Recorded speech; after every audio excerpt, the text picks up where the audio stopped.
Allez, 2050, c'est ce que vous nous proposez, Mathieu Van Overstraten, deuxième chronique BD.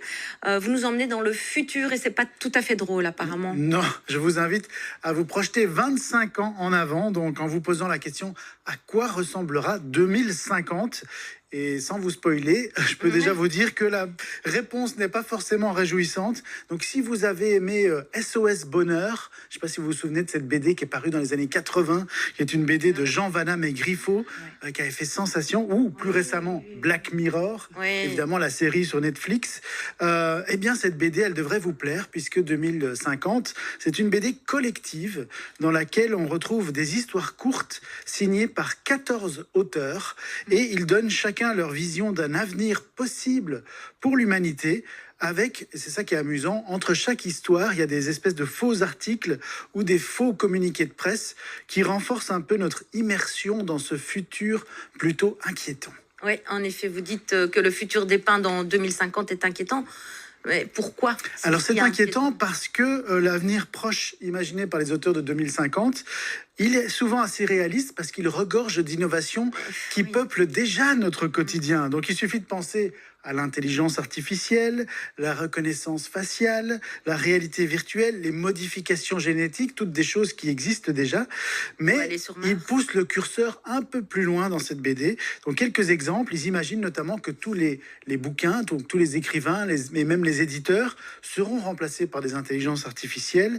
Ils imaginent aussi que dans l'avenir, on pourra faire appel à des robots qui remplaceront nos défunts. Une fois qu'ils sont partis, on aura quelqu'un qui lui ressemble. Que les rencontres humaines seront totalement remplacées par des partenaires virtuels propulsés par l'intelligence artificielle. Donc, pour vous citer un petit extrait, avec un Lovebot, vous avez une connexion instantanée. Pas de timidité, pas de maladresse, pas de désaccord, et surtout, aucune de ces failles humaines qui rendent les relations si complexes. Donc, c'est beaucoup plus facile avec un robot qu'avec un humain. Ah, mais c'est parce qu'on ne sait pas encore ce que vont devenir nos robots. Voilà. Ouais. Alors, il est aussi question de migrants qu'on envoie sur Mars. Oui, ça c'est beaucoup plus inquiétant. Il y a aussi une partie de 2050 qui imagine des dérives sociétales qui peuvent paraître crédible, hélas, à l'heure où les populismes montent un peu partout. Donc, dans l'histoire intitulée Go to Mars, la BD imagine en effet que l'Europe décide d'envoyer les migrants vers la planète Mars.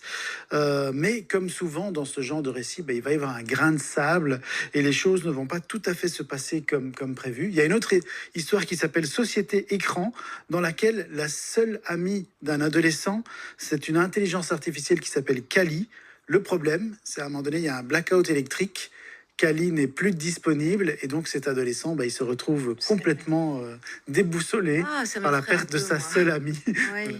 C'est effrayant un peu. Ah, c'est un peu effrayant, oui, c'est un peu effrayant, clairement. C'est un peu comme Black Mirror. Oui. Est-ce qu'elle vous a plu, cette BD, oui, tout à fait. Ce qui m'a plu, c'est que les sujets et les styles graphiques sont très différents. Donc, il faut aimer un peu les BD collectives, c'est-à-dire des recueils d'histoires courtes. Mais ce qui est intéressant, justement, c'est qu'il y a des styles différents. Il y a des styles très réalistes. Il y a des styles qui se rapprochent un peu plus du manga. Et c'est pareil pour le ton des histoires. Il y a certaines histoires qui sont vraiment un peu glauques, un peu alarmistes, et d'autres qui ont un ton beaucoup plus léger. Mais ce qui est intéressant, en tout cas, c'est que c'est des histoires qui anticipent un futur possible où règne l'intelligence artificielle, l'exploitation de l'espace, la génétique. Et donc, c'est pas forcément une BD qui va vous faire sourire, mais c'est certainement une BD qui va vous faire réfléchir un peu sur la société dans laquelle on a envie de vivre demain. C'est déjà pas mal. Oui. C'est parti d'où ? En fait, c'est vraiment un collectif de... C'est ça. Donc, en fait, c'est un éditeur qui aime rassembler un peu différents auteurs sur des thématiques particulières. Ils l'ont déjà fait sur d'autres thématiques. Et là, c'était sur une thématique futuriste. L'Ange bleu, par exemple. Et alors, on a des dates précises, en fait. On est en 2037, 2042. En général, quand même, la consigne qui a été donnée aux auteurs, c'est...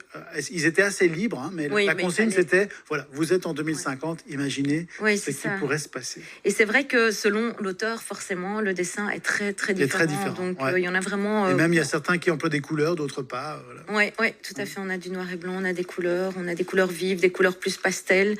Magnifique album qu'on vous offre parce que vous le proposez, Mathieu. Exactement. Vous pouvez le lire déjà maintenant, en 2025. Vous ne devez pas attendre 2050. 2050, offert par les éditions Phileas.